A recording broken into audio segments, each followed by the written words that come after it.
जब मेरे जिस्म से खून बहने लगा तो उनका हाथ रुक गया। अब वह मुझसे भी ज्यादा चीख कर रो रही थी। हम दोनों माँ बेटे रो रो कर निढाल हो चुके थे। दादी ने दरवाजा बजाया लेकिन अम्मा ने ना खोला। वह अपना सर दीवार से मार मार कर लहूलुहान हो चुकी थी। हम दोनों को अस्पताल ले जाया गया। वह मेरे लिए तड़प रही थी और मैं अपनी माँ के लिए। मैं कितने ही दिन अम्मा की तकलीफ याद करके रोता रहा और अम्मा तो हर वक्त हाथ जोड़कर मुझसे माफिया मांगती रहती थी।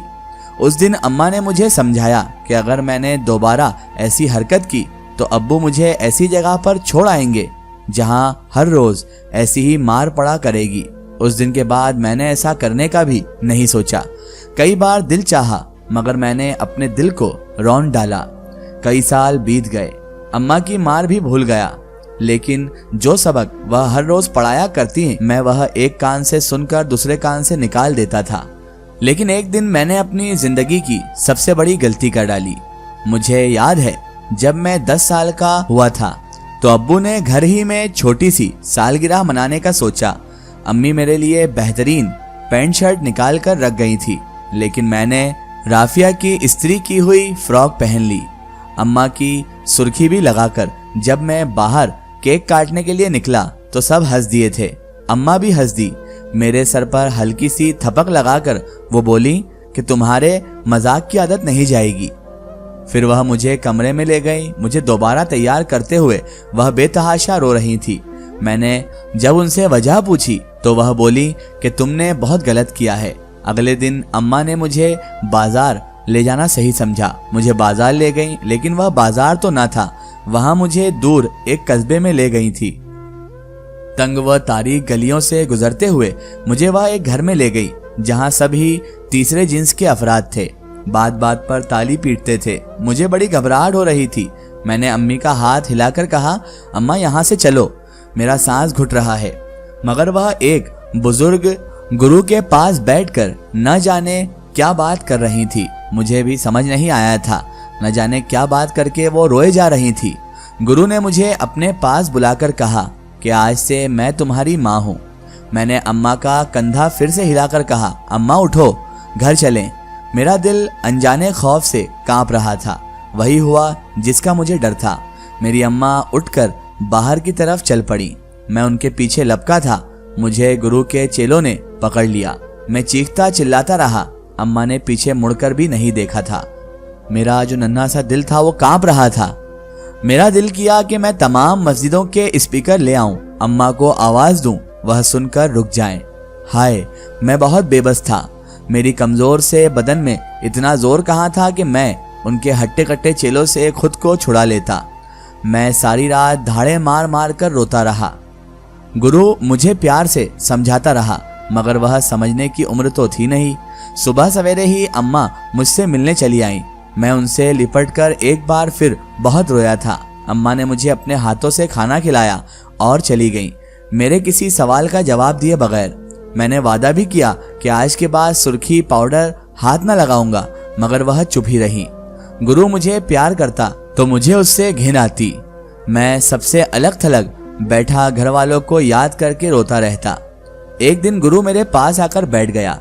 मैं रो रहा था तो मुझे देखकर वह भी रोने लगा था। उसने मुझे बताया कि उसके माँ बाप तो पैदा होते ही उसे एक ऐसी जगह पर छोड़ गए थे जहाँ पर कोई उसे देखने वाला तक ना था। उसे तो अपने माँ बाप का भी नहीं पता कि वो किसकी औलाद है, ना ही उससे कभी कोई मिलने आता। बताया था कि मैं उनका गुरु हूँ, मैं ही यहाँ का गुरु हूँ, मुझे अब उनके साथ ही रहना पड़ेगा। मुझे बहुत गुस्सा आया था। मुझे यहाँ आए हुए 1 महीना हो गया था। अम्मा ने मुझे बताया था कि सब मुझे याद करते बहुत रोते हैं, लेकिन अम्मा ने उनसे झूठ बोल रखा था कि मैं गुम हो गया हूँ। मुझे उस दिन पता चला कि उस सब के पीछे मेरी अम्मा ही थी। वह मुझे अपने साथ रखना ही नहीं चाहती थी। मैंने ही समझौता करना सीख लिया था। अब मैं अम्मा से खफा रहता, उनको जज करने की कोशिश करता। गुरु ने डांस सीखने का कहा तो मैंने फौरन हामी भर ली। अब मैं खूब मेकअप करके अम्मा से मिलता था ताकि वह गुस्से में आकर मुझे घर ले चले, मगर अम्मा का दिल ना पिघला। गुरु ने मेरे फन को, हुनर को तराश खराश करके मुझे हीरा बना दिया था। अब मैं अमल तैयार हो चुका था। अम्मा मिलने आई तो मैंने उनसे मिलने से इनकार कर दिया। मैं उनसे ना मिलता। पूरे शहर में मेरा चर्चा होने लगा था। मैं अब जवान हो गया था और मजीद हसीन भी। मैंने खूब दौलत कमाई। मेरा गुरु बहुत ही ज़ईफ हो चुका था। मैं सारा सारा दिन उसकी खिदमत करता, उसके लिए हर आसाइश का इंतज़ाम किया। गुरु मुझे हर वक्त दुआएं देता रहता था। एक दिन उसने मुझे अपने पास बैठाकर कहा कि मेरी ख्वाहिश है कि तुम कुरान सीखो। उसने मुझे एक पता दिया कि मैं वहाँ जाऊँ। इतना कहकर वह इंतकाल कर गया। अब ये मेरे गुरु की आखिरी ख्वाहिश थी। ना चाहते हुए भी मुझे उस पते पर जाना पड़ा जहाँ का गुरु ने मुझे बताया था। मैं दरवाजे पर खड़ा था जब मुझे घर के अंदर से बहुत ही खूबसूरत आवाज में कुरान पाक की तिलावत सुनाई दी। मैं वहां जम सा गया था। फिर वही आवाज से मैंने कुरान की आयत का तर्जुमा भी सुना, क्योंकि वही कुरान की आयत का तर्जुमा पढ़ने लगी थी। तर्जुमे में अल्लाह पाक अपने गुनाहगार बंदों से वादा कर रहा है कि अगर वह बुराई से पलट आए और अल्लाह से अपने गुनाहों की माफ़ी मांगे तो अल्लाह बड़ा माफ़ करने वाला है। इस आयत ने मुझ पर बड़ा असर किया था। मैं घर आकर रोता रहा, अल्लाह से माफ़ी मांग रहा था। यूं मैंने कुरान की तालीम हासिल करना शुरू कर दी। डांस वगैरह छोड़ दिया। अपना पेट पालने के लिए दिहाड़ी करने लगा। तब मुझे रोज़ाना जिन आंखों का और जिस तरह के लोगों का सामना करना पड़ता था वो मैं ही जानता था। तब मुझे अम्मा की मजबूरी समझ आई। मेरी अम्मा आखिर क्या कर लेती। उसकी बेटी भी जवान हो रही थी। फिर भला एक तीसरे जिन्स के इंसान की बहन को कौन ब्याहता।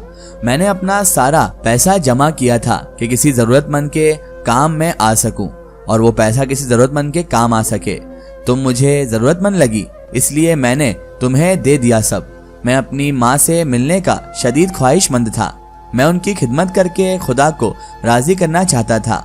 एक दिन मैं तुमसे मिलने पार्लर आया तो मैं वहां पर अपनी माँ को देखकर हैरान रह गया था। मैंने अपनी माँ को देख लिया था। फिर पता चला कि वह तुम्हें अपने बेटे यानी मेरे ही भाई से ब्याहना चाहती हैं। तभी तो मैं तुम्हारे पास चला आया।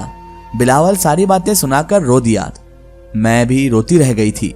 अम्मी जान उसकी बातें सुनकर मैं खुद को रोक नहीं पाई थी। क्या मैंने गलत किया? मेरी बहू मुझसे सवाल कर रही थी, जबकि मैं जमीन में गड़ सी गई थी। मैं अपनी बहू के गले लगकर बड़ा रोई थी। मुझे मेरा नन्हा बिलावल बड़ा याद आया था। उसने कैसी कैसी सख्तियां झेली थी। मैं भागकर उसके कमरे में गई तो वह अपना सामान पैक किए बैठा था। मुझे देखकर मेरे कदमों में गिर गया था।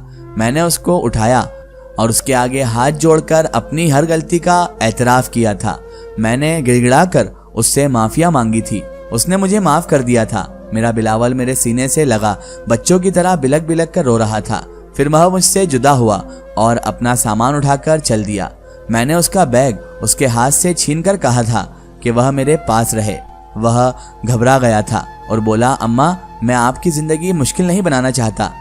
तब जब मैं बोली थी तो मुझे लगा जैसे मेरी आवाज कहीं किसी गड्ढे से आ रही हो। बेटा, जिंदगी तो मैंने तुम्हारी मुश्किल बना दी थी। लोगों का डर इस कदर मुझ पर हावी हो चुका था कि मैं रब के गजब को भूल ही गई थी। अगर वह कयामत के दिन मुझसे पूछ ले के बेटा और बेटी मैंने दिए तो तुमने रख लिए, मैंने अपनी पसंद से खास बंदा दिया तो वह धिक्कार दिया, तो मैं क्या जवाब दूंगी बेटा? मुझे मेरे अल्लाह के सामने रुस्वा होने से बचा ले। मैंने बिलावल के सामने हाथ जोड़ दिए तो वह बैग फेंक कर मुझसे लिपट गया। मैंने पूरे मोहल्ले में मिठाई बांटी कि मेरा गुमशुदा बेटा लौट आया है। अल्लाह का शुक्र है उसने मुझे मेरी गलती सुधारने की तौफीक दी।